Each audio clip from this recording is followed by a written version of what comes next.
온라인 예배 에티켓. 당신은 준비된 예배자입니까? 지금 당신의 복장은 집에서 입던 옷 그대로 교회 갈 때처럼 깔끔하게 지금 당신의 자세는 침대에 누워서 편안하게 책상에 앉아서 준비된 자세로 찬양을 부를 때 당신의 자세는 누가 들을라 침묵을 지켜요. 마음을 다해 소리내어 찬양해요. 기도할 때 당신의 자세는 누가 보지도 않는데 다른 짓 좀 하면 어때? 마음과 정성을 다하여 진심으로 당신의 예배 자세는 어떤 모습인가요? 준비된 몸과 마음으로 하나님께 영광 돌리는 거룩한 예배 시간 되시기 바랍니다.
주님 오시는 그날이 언제일지 주님 뵙는 그날 나는 확실히 몰라.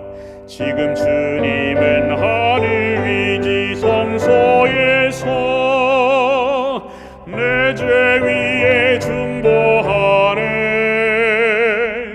그 휘장이 고치는 날 이 땅으로 오시겠네. 그때 찬란히 빛나는 주님의 영광 나 그곳에 참여하리. 하늘 천사들 청한 찬미 소리 죄악 세상에서 비록 듣지 못하나 주님 지성소 나오게 되는 그날에 그 노래를 들으리라. 저 천사들 노래 따라 내 주님을 찬미하리. 그때 찬란히 빛나는 주님의 영광 나 그곳에 참여하리. 주님 준비한 빛나는 시온성을 지금 이 땅에서 비록 볼 수 없으나 나의 주님이 이 땅에 오시는 그날 나 시온성 보게 되리. 저 하늘 문 열리는 날 내 주님을 배우리라. 그때 사랑과 평화와 감사의 찬송 온 천지에 가득하리.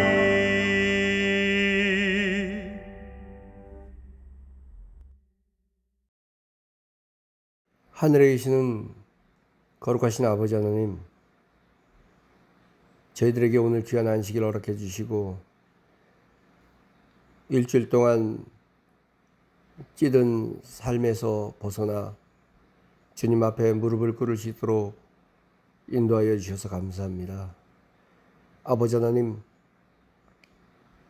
감사할 일이 많이 없는 것 같은 이 즈음에 저희들 주님께서 보호하여 주심에 감사드리고, 코로나19 4차 대유행으로 혼란스러운 이 시기에 우리 일동교회 성도님들 잘 보호하여 주시고 인도하여 주신 은혜를 감사드립니다. 아버지 하나님, 오늘 비록 교회에 오지 못하지만 있는 곳에서 각자 주님 앞에 무릎 꿇게 하시고 이 시간 아버지 하나님의 성령의 음성을 듣는 귀한 시간 될 수 있도록 인도하여 주시옵소서. 아버지 하나님, 말씀을 전하실 귀한 종에게 입술을 주장해 주시고 아버지 하나님 성령님 같이 하여 주셔서 귀한 은혜의 말씀을 잘 전하실 수 있도록 인도하여 주시옵소서. 아버지 하나님, 이 시간 사단 마귀가 일절 틈타지 못하게 하시고 오직 아버지 하나님 홀로 영광 받아 주시고 아버지 이 자리에 친히 하감해 주시옵소서. 이 모든 말씀을 예수님의 이름으로 간절히 기도드리옵나이다. 아멘.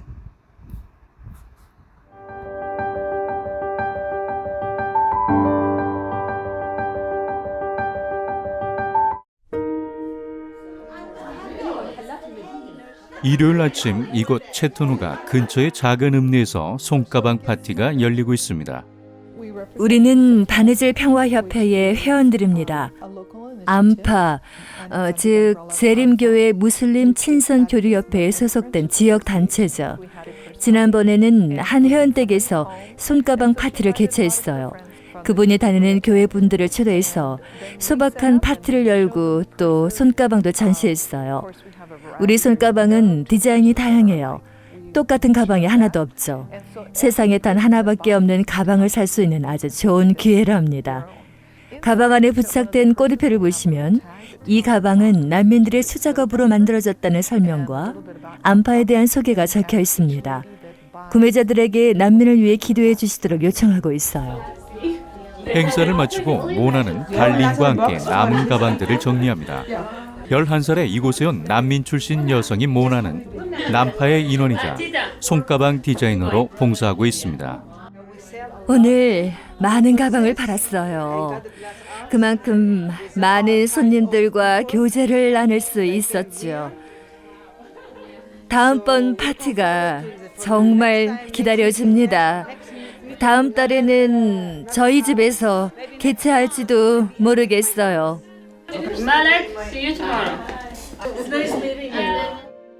여름에는 무슬림 난민 어린이를 위한 성경학교를 주관합니다. 아이들이 미국 사회에 적응하도록 돕기 위한 목적으로 준비된 행사죠. 또 여성들을 위한 재봉교실도 운영합니다. 저희 모임의 출발점이기도 했고요. 여성들은 이곳에서 재봉을 배우고 직접 만든 물건을 팔아 돈을 버는 아주 중요한 경험을 하고 있어요. 월요일은 바로 이 재봉 수업이 열리는 날입니다. 수업할 공간이 없다 보니 마을의 여러 교회를 빌려 운영되는 형편입니다. 회원들 모두 고정적인 모임 장소를 소망하고 있습니다. 지난 한 주에 대한 브리핑, 그리고 지난주의 손가방 파티에 대한 성과 보고와 함께 모임이 시작되었습니다. 짧은 기도 후 새로운 손가방 디자인이 본격적으로 시작되었습니다. 바느질을 배우는 것은 우리 재봉 수업이 주는 유익의 아주 일부분에 불과합니다. 서로를 더 깊이 알게 되고 서로의 필요와 고민을 나누며 예전에는 존재조차 몰랐던 이들과 강한 유대감 또 연대를 형성하게 된답니다. 그들은 이국 땅에서 한 자매와 같이 인생의 희노애락을 나누고 서로를 응원할 수 있게 되었습니다. 아프리카 수단에서 간호사로 일했던 란다는 다시 간호사가 되기 위해 공부를 시작할 계획입니다. 이 수업을 통해 제 시간을 좀 더 알차게 쓰는 법을 배운 것 같아요. 아이들도 변한 저의 모습을 반기고 있어요. 제 봉투를 집에 가져갔더니 이제 입던 헌옷을 버리지 않고 고쳐 입을 수 있게 되었다며 좋아하더군요. 이전과는 달리 바느질 시간, 아이들을 가르칠 시간, 또 집안일을 할 시간을 구분하여 계획적으로 시간을 보내고 있어요. 서툴렀던 바느질도 많이 늘었고 재미도 붙였답니다. 예전에 바느질을 했던 경력을 고려해 제게 디자이너의 역할을 맡겨주었어요. 비록 처음에는 난민의 신분으로 이곳에 왔지만 이제는 난민들, 특히 저와 같은 여성들을 돕는 귀한 일을 하게 된 것에 감사하고 있습니다. 매달 자신의 힘으로 번 돈을 보며 좋아하는 회원들을 보면 저도 행복합니다. 저 개인적으로도 아주 큰 축복을 얻었습니다. 처음엔 제가 가진 재능을 활용하는 것뿐이라 생각했어요. 하지만 회원들을 가르치면서 이전에 바느질에서 얻지 못했던 큰 행복감을 경험했습니다. 회원들은 새로운 기술을 배우는 과정에 아주 즐겁게 참여했어요. 여가 시간에 집중할 소일거리를 얻은 데다 그 일로 돈까지 벌게 되었죠. 몇몇에게는 평생 처음 맛본 꿈과 같은 경험이었을 거예요. 회원들의 행복한 모습이 참 보기 좋습니다. 창조적인 일에 몰두하고 또 서로 교제하며 우리는 서로 돕고 나누는 한 가족이 되었어요. 이 사업을 통해 굳건한 그리스도인의 우정을 쌓아가는 이들을 위해 함께 기도해 주시기 바랍니다. 감사합니다.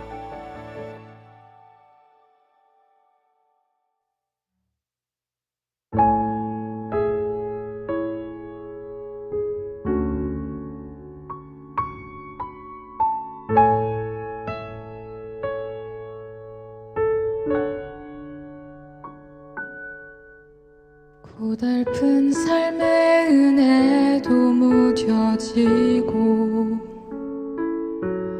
곧 사라질 것에 내 맘 두네. 헛되고 헛된 것들을 바라보며 그 은혜를 놓치며 살았네. 주어진 삶을 묵묵히 살아가며 날 붙드신 주 예수를 보내. 사망 가운데 놓여진 나의 삶을 날 건지신 그 이름 예수. 나의 한숨을 바꾸셨네. 주를 향한 노래로, 소망의 노래로 나의 눈물을 거두신 주 예수 이름 안에 살게 하소서.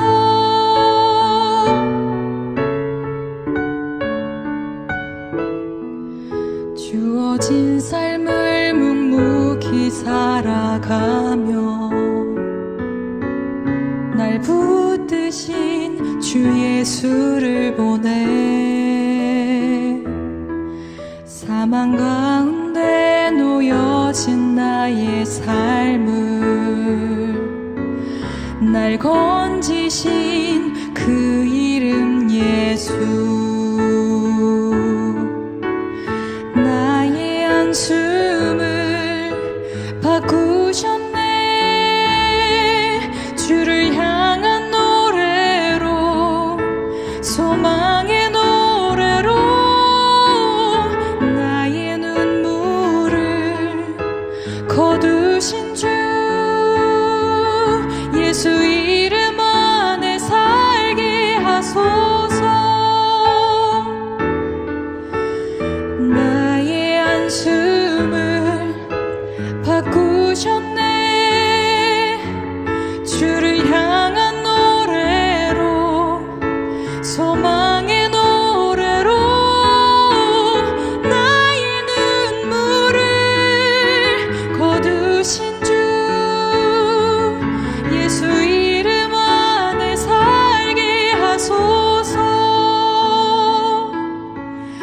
예수 이름 안에 살게 하소서. 예수 이름 안에 살게 하소서.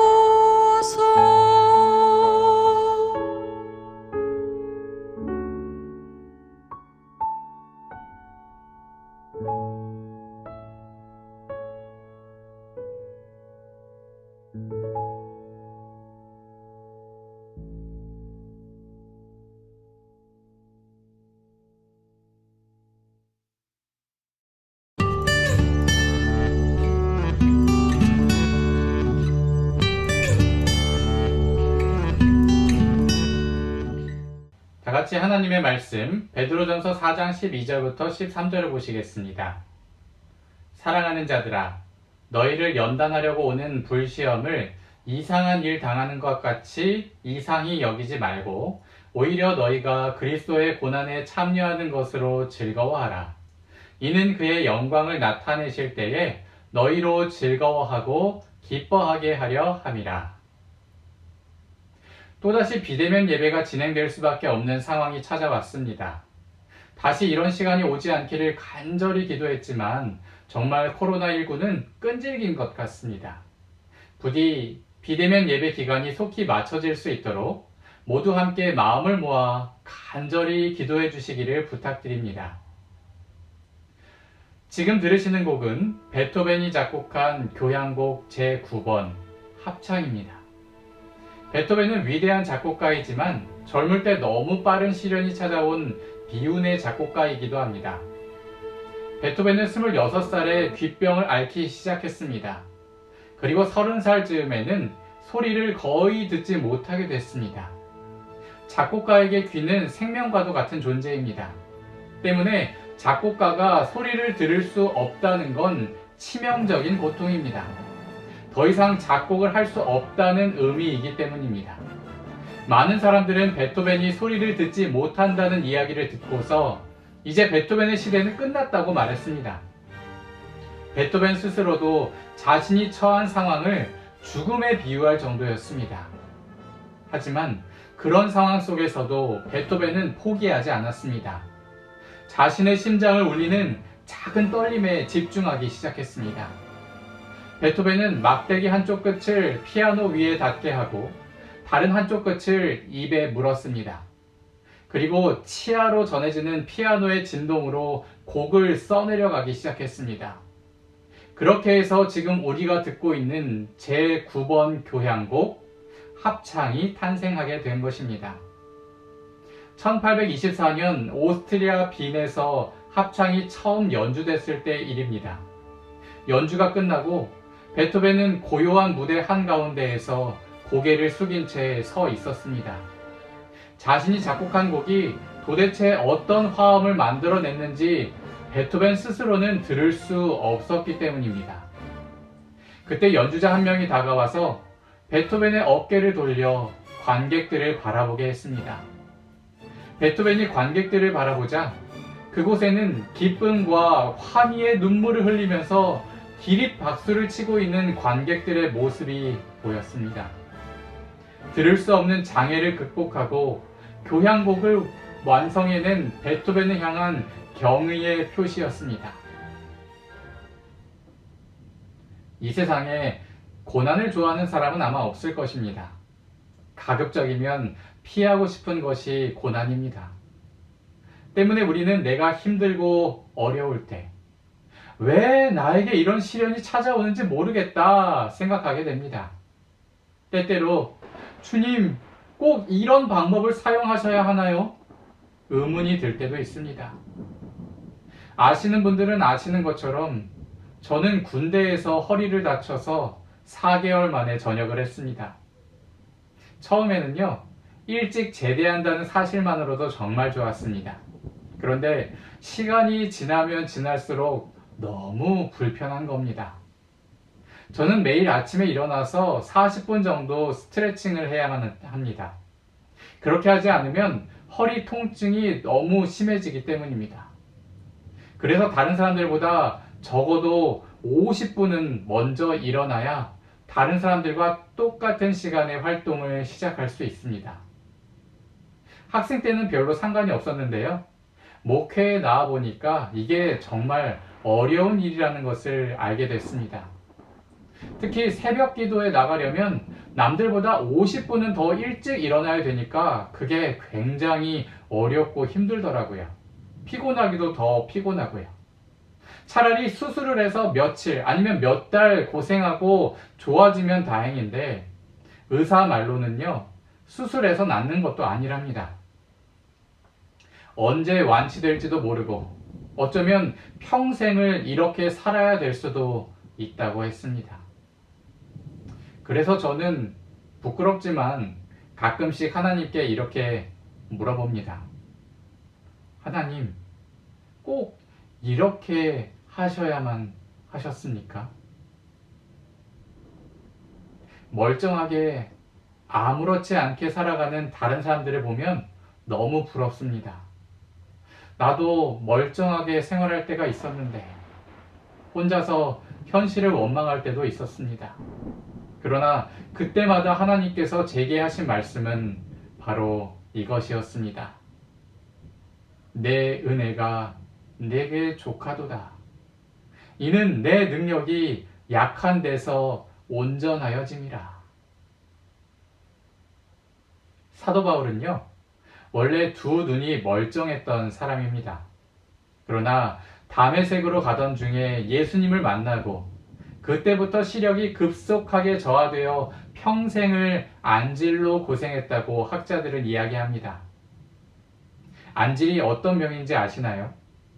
안질은 눈곱이 자주 끼고 흰자에 붉게 핏줄이 생기고 눈에 엄청난 통증이 몰려오는 그런 병입니다. 바울은 이런 질병을 가지고서 평생을 살게 됐다는 말입니다. 아이러니하게도 누구를 만나고 나서요? 예수님을 만나고 나서요. 그런데 예수님을 만나고 질병을 얻게 된 바울에게 하나님이 말씀하시기를 뭐라고 하세요? 내 은혜가 내게 족하도다 하십니다. 복음성가 중에 왜 나만 겪는 고난이냐고 라는 찬양이 있습니다. 혹시 들어보셨나요? 이 찬양은 고난을 당하는 사람들에게 위로와 힘을 주는 찬양입니다. 1절만 한번 같이 들어보실까요?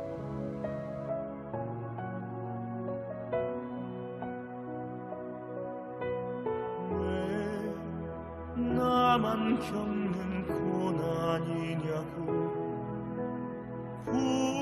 불평하지 마세요.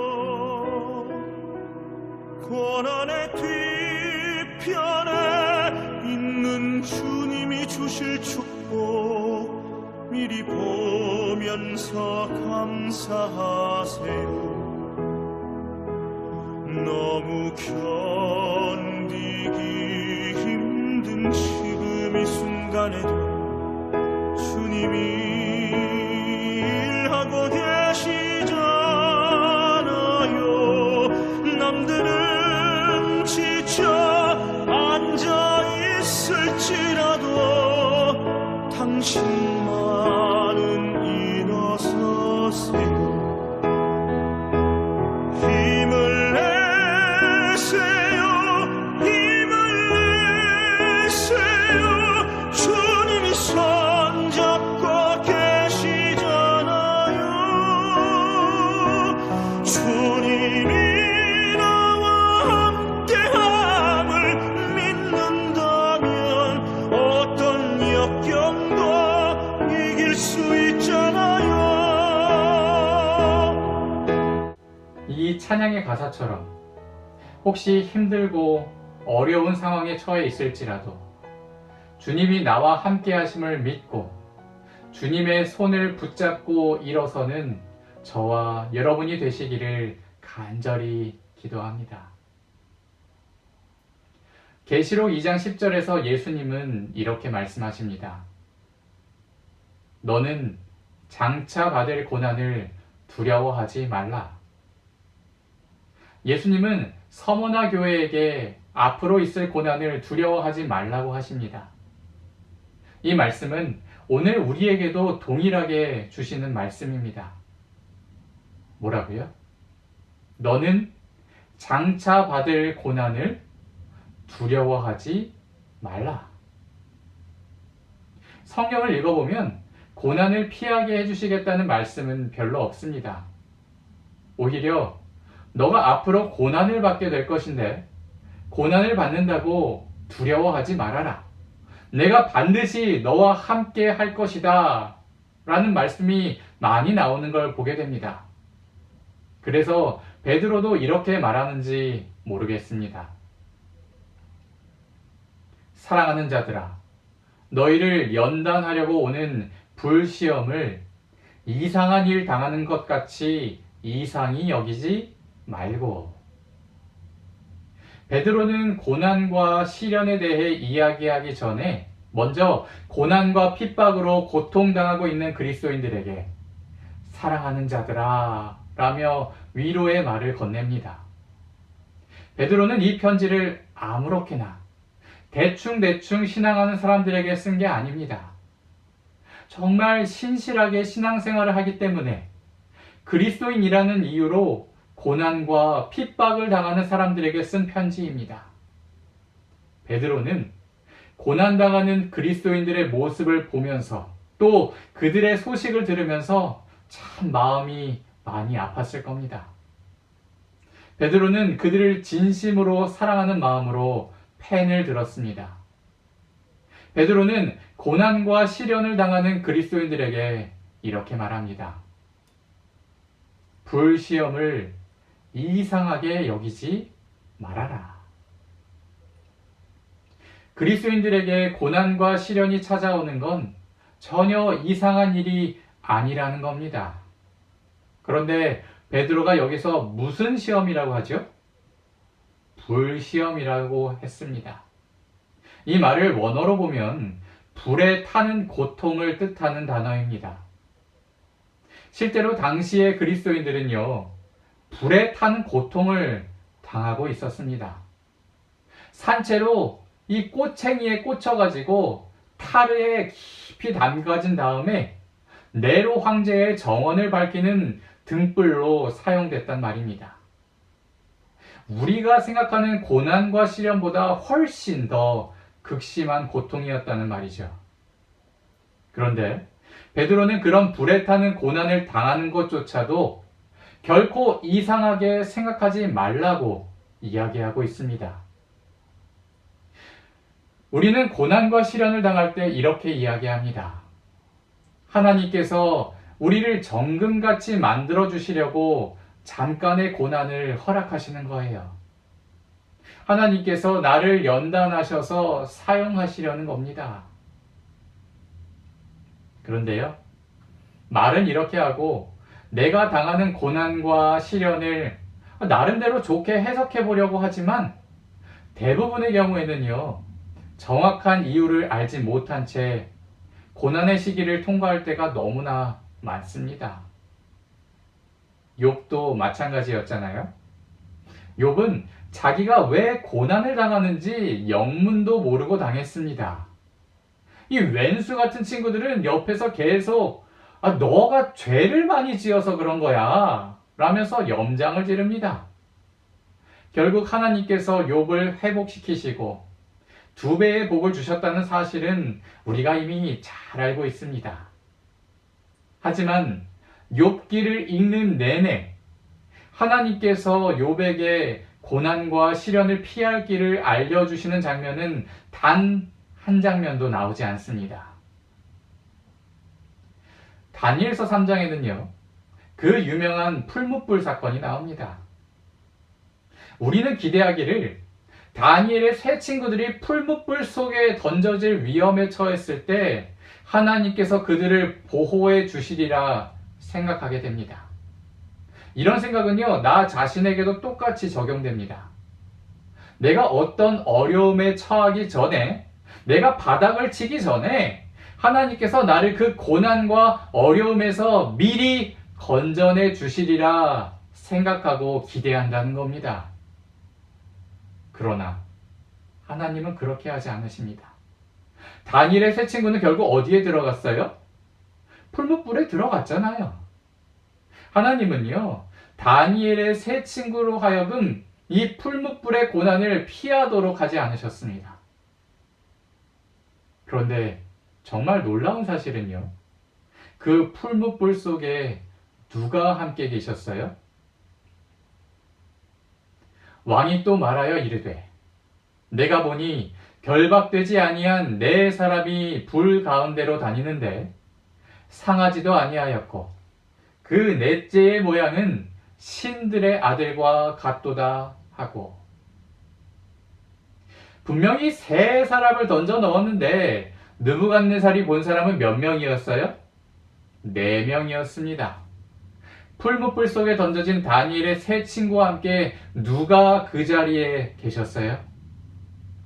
예수님께서 그 자리에 함께 계셨습니다. 하나님은 우리에게 이렇게 약속하십니다. 내가 물 가운데로 지날 때에 내가 너와 함께 할 것이라. 강을 건널 때에 물이 너를 침몰하지 못할 것이며 내가 불 가운데로 지날 때에 타지도 아니할 것이요 불꽃이 너를 사르지도 못하리니. 하나님은요, 우리가 고난을 피하도록 도와주시는 분이 아니라 우리가 고난당할 때 우리와 함께 하시는 분이십니다. 여호와 그가 내 앞에서 가시며 너와 함께 하사 너를 떠나지 아니하시며 버리지 아니하시리니 너는 두려워하지 말라. 놀라지 말라. 이 말씀을 예수님은 이렇게 반복하셨습니다. 볼지어다 내가 세상 끝날까지 너희와 항상 함께 있으리라. 고난은 피할 수 없습니다. 또 나만 고난을 겪는 것도 아닙니다. 중요한 사실은 내가 고난 가운데 있을 때 하나님께서 나와 함께 하신다고 하신 그 약속이 결코 변하지 않는다는 겁니다. 그래서 베드로는 베드로전서 4장 13절에서 이렇게 말합니다.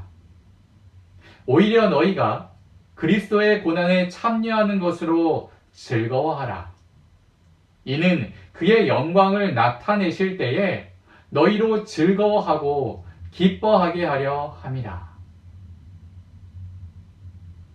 고난을 당할 때 어떻게 하라고요? 즐거워하고 기뻐하라고요. 야고보도 야고보서 1장 2절에서 이렇게 말합니다. 내 형제들아, 너희가 여러 가지 시험을 당하거든 온전히 기쁘게 여기라. 우리가 고난을 당할 때 기뻐해야 되는 이유는 무엇일까요? 하나님께서 나와 가장 가까이 하시는 때가 바로 고난의 때이기 때문입니다. 아브라함을 한번 생각해 보시기 바랍니다.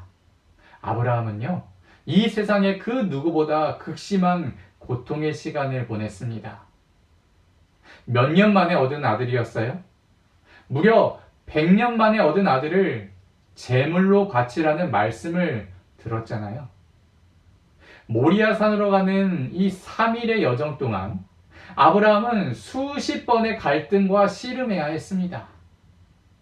가는 도중에 하나님께서 이제 그만하면 됐다 이렇게 말씀해 주시리라 기대했을지도 모릅니다. 그러나 이삭을 밧줄로 묶을 때까지도 또 이삭을 제물로 바치기 위해서 칼을 꺼낼 때까지도 하나님은 침묵하고 계셨습니다.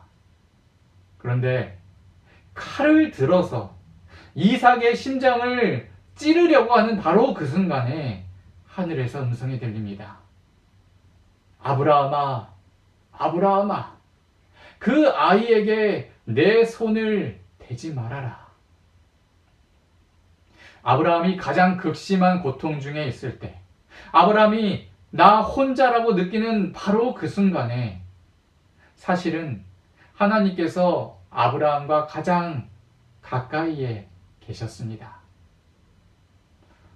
아브라함은 이 불시험을 통해서 그의 연약했던 믿음이 한층 더 성장할 수 있었습니다. 하나님의 선하심과 신실하심과 전지전능하심을 인정하고 확신하게 되었다는 말입니다. 이런 믿음이 오늘 우리에게도 필요합니다. 베드로는 베드로전서 4장 19절에서 이렇게 말합니다. 그러므로 하나님의 뜻대로 고난을 받는 자들은 또한 선을 행하는 가운데에 그 영혼을 미쁘신 창조주께 의탁할지어다.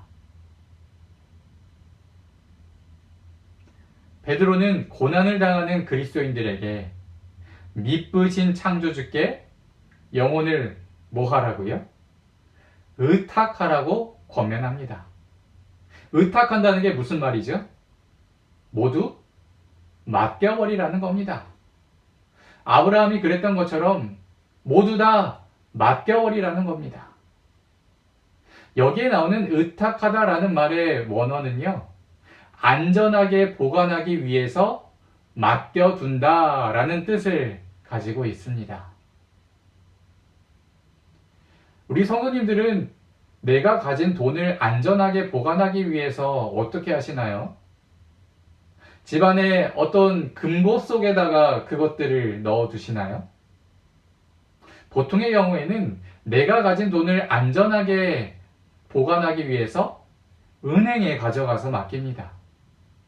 또 만약의 사태를 대비하기 위해서 보험 하나씩은 다 들어 놓으셨을 겁니다. 암보험이나 실손보험 같은 것들 말이죠.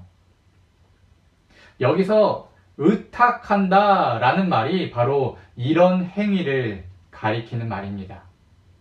돈을 안전하게 보관하고 또 불안한 미래를 보장받기 위해 보험에 가입하는 것처럼 우리 영혼을 누구에게 맡기라고요? 하나님께 맡기라는 겁니다. 그러면 고난을 당할지라도 어떻게 할 수 있다는 거예요? 놀라지 않고 기뻐할 수 있다는 겁니다. 왜냐하면 내 영혼을 하나님께서 안전하게 지켜주신다는 사실을 알고 있고 또 믿고 있기 때문입니다. 재밌는 건 베드로가 하나님을 뭐라고 부르고 있어요? 미쁘신 창조주라고 부르고 있는 겁니다. 혹시 미쁘다라는 말의 뜻을 알고 계시나요? 미쁘다라는 말은 신실하다라는 뜻입니다. 세상을 창조하신 우리 하나님께서 지금까지 신실하게 천하 만물을 돌보시며 또 보존하고 계신다는 사실을 뭐 하라는 거죠? 기억하라는 겁니다. 우리는 내가 혹시 이 고난과 어려움에 처해 있을지라도 나를 창조하신 하나님께서 여전히 나를 기억하고 돌보고 계시다는 사실을 기억해야 됩니다. 교육 270쪽에는 이런 말씀이 있습니다. 그리스도께서는 불행 중에 은혜를 보고 손실 중에 이익을 볼 수 있는 사람들을 통하여 일하신다.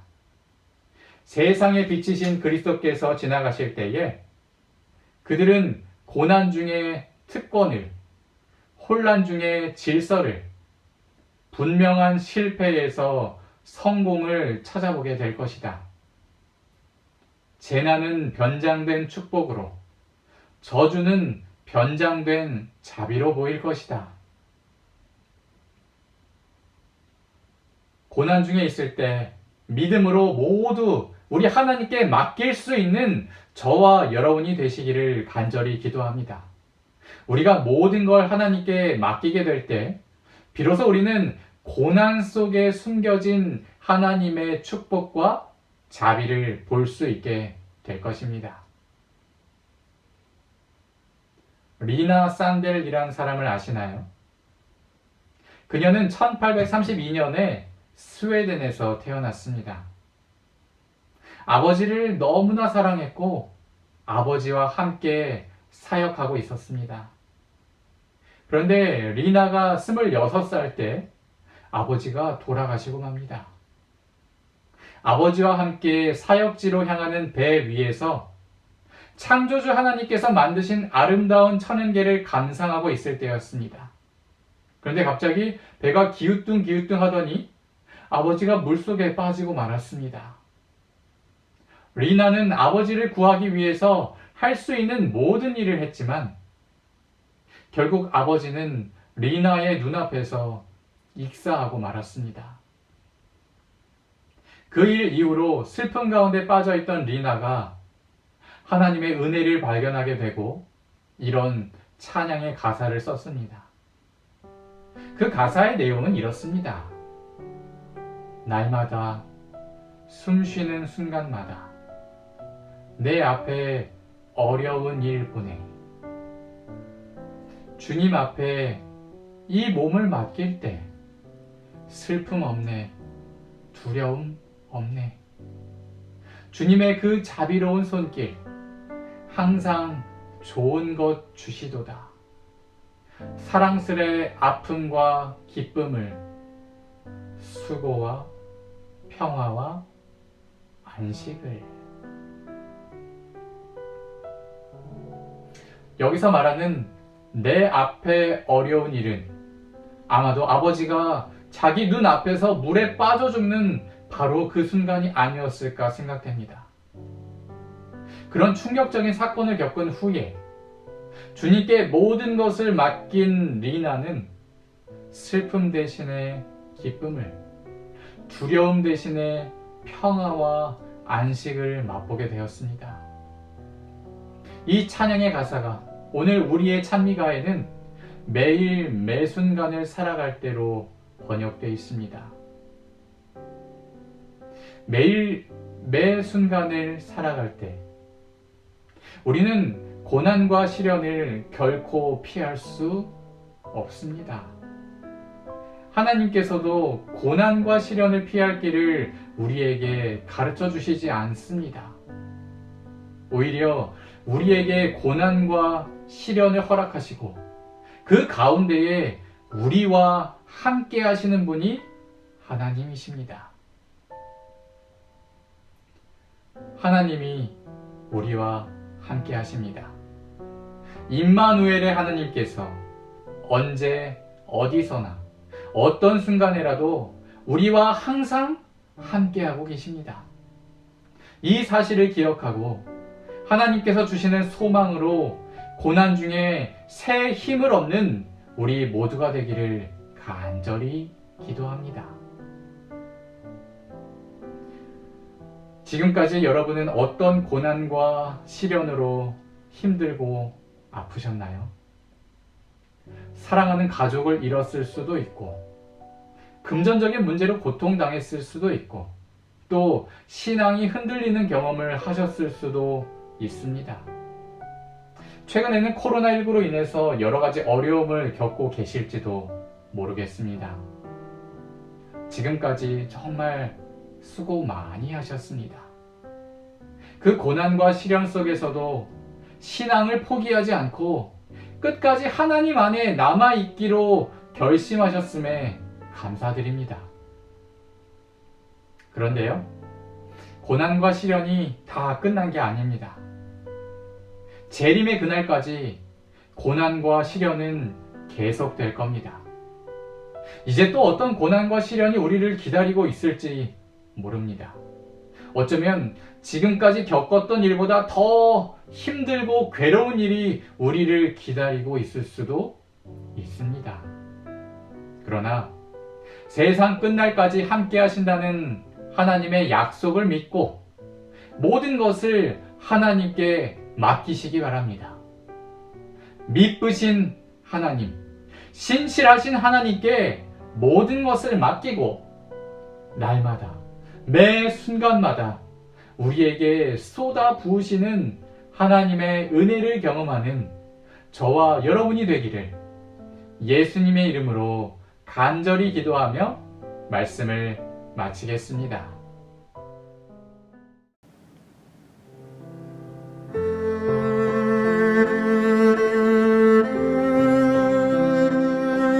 준비하신 헌금은 안내된 온라인 계좌로 입금해 주시거나 대면 예배 재개 시 교회에서 드려주시기 바랍니다.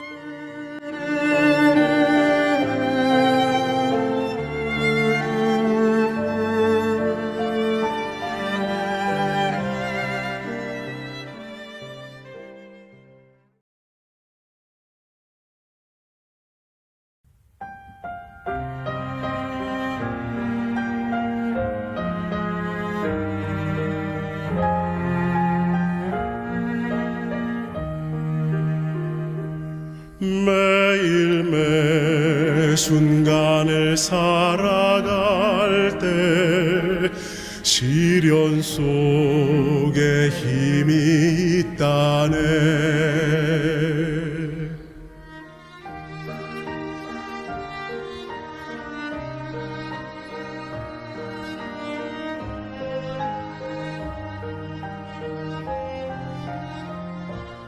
우리 하나님의 말씀 믿어 걱정 근심 하나도 없네.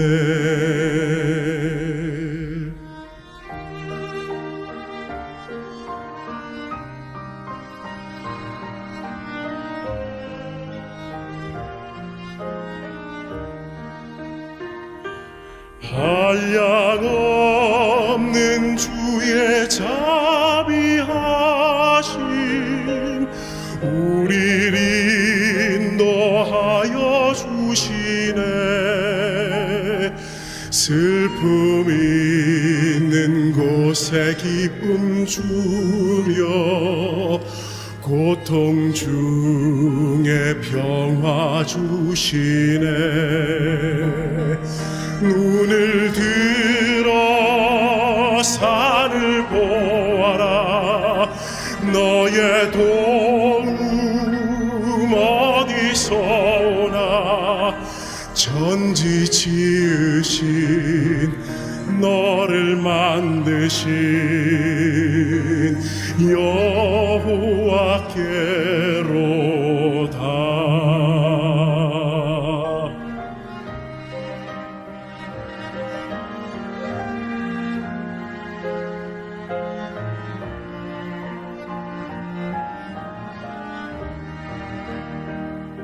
외로울 때 주님의 얼굴 보라. 병화의 주님 바라보아라. 세상에서 시달린 친구들아 위로의 주님 바라보아라. 눈을 들어 주를 보라. 내 모든 염려 주께 맡겨라. 슬플 때에 주님의 얼굴 보라. 사랑의 주님 안식 주리라. 사랑의 주님 안식 주리라.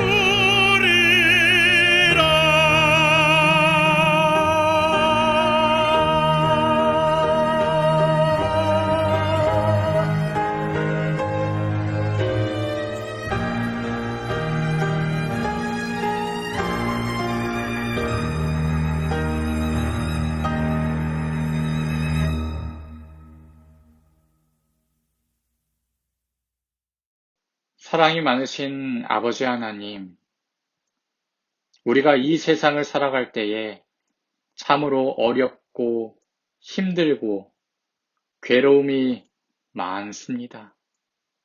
피하고 싶지만 피할 수 없는 고난이 우리를 짓누를 때가 참 많습니다. 벗어나고 싶지만 벗어날 수 없는 그런 괴로운 나날이 너무나 많았습니다. 그러나 주님께서 그 고난 가운데, 어려움 속에 우리와 함께 하셨다는 사실을 다시금 깨닫게 하시니 참으로 감사드립니다. 풀무불 속에 들어갔을 때에 그 가운데 함께 계셨던 우리 하나님, 사자굴 속에 들어갔을 때에 그 속에서 함께 하셨던 우리 하나님, 불 가운데를 지날 때에나 물 가운데에 빠져 들어갈 때에도 언제나 그 자리에 함께 하신 우리 하나님, 그 하나님께서 우리를 신실하게 눈동자처럼 지켜 돌보아주고 계심에 감사드립니다. 지금 비록 우리가 코로나19라는 정말 어려운 고난의 시기를 지나고 있지만 이 기간 속에서도 하나님은 우리와 함께 하시며 우리를 지켜 돌보고 계심에 감사드립니다. 주님, 이 기간 동안 우리가 나와 더 가까이 하시며 나와 더 함께 하시는 우리 하나님을 꼭 경험할 수 있도록 도와주시옵소서. 그래야 우리가 고난 중에서도 하나님을 찬양하며 하나님께 영광 돌리는 삶을 살아갈 수 있도록 함께하여 주시옵소서. 주님, 우리 일동교회 모든 성도들 이 어려움 중에 함께 하시고 속히 교회에서 함께 만나 찬양하고 예배할 수 있도록 도와 주시옵소서. 건강에 어려움을 당하는 우리 일동교회 성도들이 있습니다. 또 마음의 짐을 가지고 있는 성도들이 있습니다. 주님, 이 안식일 그들을 해방시켜 주시고 하나님께서 준비하신 참된 평안과 쉼을 얻을 수 있도록 함께하여 주시옵소서. 사랑과 자비가 많으신 예수님의 이름으로 간절히 기도드리옵나이다. 아멘.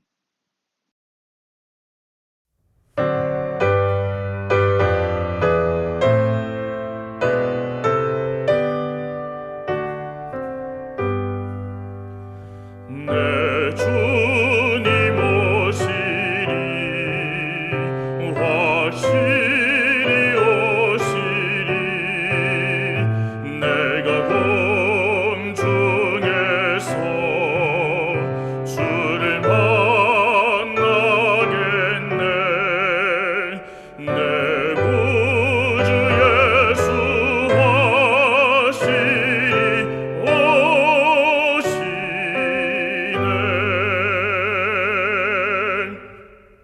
온라인 예배에 참여하신 모든 분들께 감사드립니다.